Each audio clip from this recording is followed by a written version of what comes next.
جشن آمد رسول صلی اللہ علیہ وسلم کے موقع پر سماجوادی پارٹی کی جانب سے شہر کے شیواجی نگر اور حبیب ٹاکیز علاقے میں مٹھائی اور پانی کی تقسیم عمل میں آئی۔ شرکائے جلوس اور عام انسانوں نے کثیر تعداد میں اس خدمت سے استفادہ کیا۔ ان پروگراموں میں سماجوادی پارٹی کے ذمہ داران، یوتھ صدر شیخ نذیر، شمال کے صدر سید محسن سنار، خازن محمد افضل مومن، شیخ احمد، سید تہذیب پٹیل و دیگر نے بڑھ چڑھ کر خدمات انجام دیں۔ یوتھ صدر شیخ نذیر نے تمام شہریان بالخصوص نوجوانان شہر کو میلاد النبی صلی اللہ علیہ وسلم کی مبارکباد پیش کرتے ہوئے ان کے درخشاں مستقبل کے لیے نیک خواہشات کا اظہار کیا۔ اس موقع پر جلوسیوں میں مٹھائیاں تقسیم کی گئی۔ آج کا دن سارے عالم اسلام کے لیے بہت بڑا خوشی کا دن ہے۔ آج ہمارے پیارے نبی محمد مصطفیٰ صلی اللہ علیہ وسلم کی ولادت کا دن ہے۔ ہمیں اس بات کی خوشی ہے کہ ایسے پیارے نبی محمد مصطفیٰ صلی اللہ علیہ وسلم کے امتی بن کر ہم پیدا ہوئے، جو ساری انسانیت کے لیے ایک سبق ہے، ایک معاشرے کے لیے اور پورے دینی ماحول کے لیے۔ آپ صلی اللہ علیہ وسلم کی شخصیت بہت نامور شخصیت ہے، کیونکہ ایسے نبی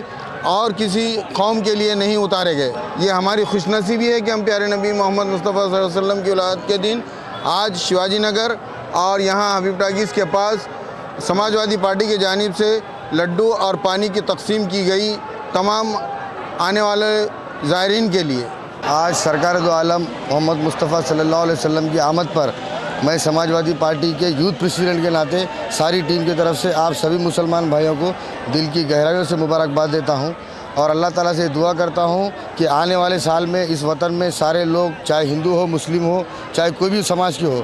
سب کے تہوار خوشی اور امن امان سے ہو۔ آج یہاں پر عید میلاد النبی کے موقع کے اوپر سید معین صاحب کی جانب سے، سماجوادی پارٹی کی جانب سے اور تمام کاریہ اور پدادھیکاری کی جانب سے میں تمام لوگوں کو مبارکباد دیتا ہوں، اور جہاں جگہ حبیب ٹاکیز کے اوپر اور شیواجی نگر اور فاروق نگر اور دیگر علاقوں میں سماجوادی پارٹی کی جانب سے پانی کی بوتل اور لڈو اور بسکٹ، کئی جگہوں پر شربت اور بسکٹ اور کھجور یہاں پر کئی جگہوں پر تقسیم کیے گئے۔ حضور کے آمد کے موقع کے اوپر خوشی سے ہندوستان کے اندر امن و امان رہے، اس حساب سے سماجوادی پارٹی کے تمام کاریہ اور تمام لوگوں نے مل کے سید معین صاحب کی جانب سے ہر جگہوں پر محنت کی، اور تمام لوگوں کو دعا کرتے ہیں کہ اسی طریقے سے ہندوستان کے اندر امن و امان رہے اور اسی طریقے سے ہندوستان کا بھلا ہو۔ جس طریقے سے آج سامانیہ انسان پریشان ہے، اس کو دیکھتے ہوئے سید معین صاحب پورے مہاراشٹر کے اندر جس طریقے سے کام کر رہے ہیں، انشاءاللہ انہیں کامیابی دیں، اور